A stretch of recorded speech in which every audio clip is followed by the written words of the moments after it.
এটা তো স্বস্তির ব্যাপার, কারণ একটা ভয়হীন পরিবেশেই দীর্ঘ 16 বছর পর আমরা ঈদ করতে যাচ্ছি।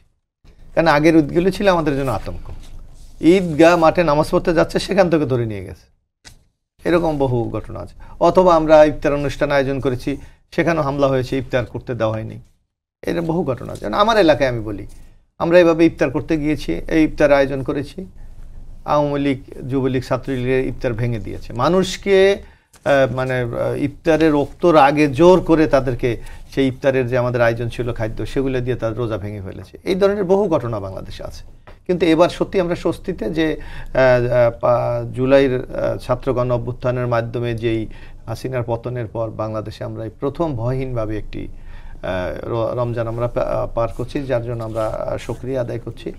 এবং আমরা আশা করি যে যেই যাত্রাটা আমাদের শুরু হয়েছে, সেই যাত্রাটা ইনশাল্লাহ আগামী দিনে আরও অর্থবহ হবে। কারণ গণতন্ত্রের যদি আমরা প্রতিষ্ঠানের রূপ দিতে পারি, আমরা গণতন্ত্রের যাত্রাটাকে যদি এগিয়ে নিয়ে যেতে পারি, তাহলে আমার মনে হয় এই যে এবারের যেই স্বস্তির ঈদ রোজা ছিল, আগামী কালকে ঈদ, আমরা আগামীতে এই ধরনের স্বস্তির মধ্যে আমরা পালন করতে পারবো।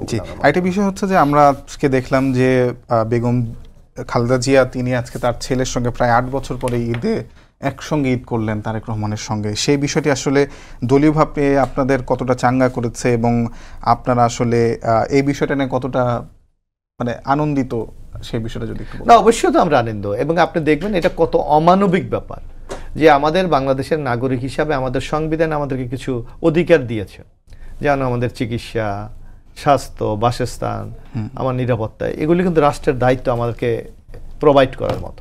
কিন্তু আপনি দেখবেন বেগম খালেদা জিয়া বাংলাদেশের একজন সিনিয়র সিটিজেন, বাংলাদেশের উনি প্রধানমন্ত্রী ছিলেন, বিএনপির মতো একটি দলের প্রধান, উনি বাংলাদেশের সাবেক রাষ্ট্রপতির ওয়াইফ, নিজে প্রধানমন্ত্রী ছিলেন, অথচ তার চিকিৎসা করতে দেওয়া হয়নি, তাকে সেই মৌলিক অধিকার তাকে বঞ্চিত করা হয়েছে। বরং বারবার আমরা আবেদন জানিয়েছি, আমরা আদালতের শরণাপন্ন হয়েছি। এবং বাংলাদেশে যদি আপনি একটা ওপিনিয়ন পোল করেন, আমরা দেখেছি প্রায় 87% লোক বেগম খালেদা জিয়ার চিকিৎসার জন্য দাবি জানিয়েছিল, অথচ সেখানে কিন্তু সরকার ভ্রুক্ষেপ করে নাই। অর্থাৎ শেখ হাসিনার যে একটা ফেসিবাদী দৃষ্টিভঙ্গি, তার শিকার হয়েছিলেন বেগম খালেদা জিয়া। এবার ফেসিবাদ নাই, একটা গণতান্ত্রিক পরিবেশে ঈদ হচ্ছে, যার জন্য বেগম খালেদা জিয়া দীর্ঘ দিন পর আজকে তার পরিবারের সাথে ঈদ করতে পারছে। নিশ্চয়ই আমাদের জন্য স্বস্তি এবং তার পরিবারের জন্য নিচ্ছে একটি আনন্দের।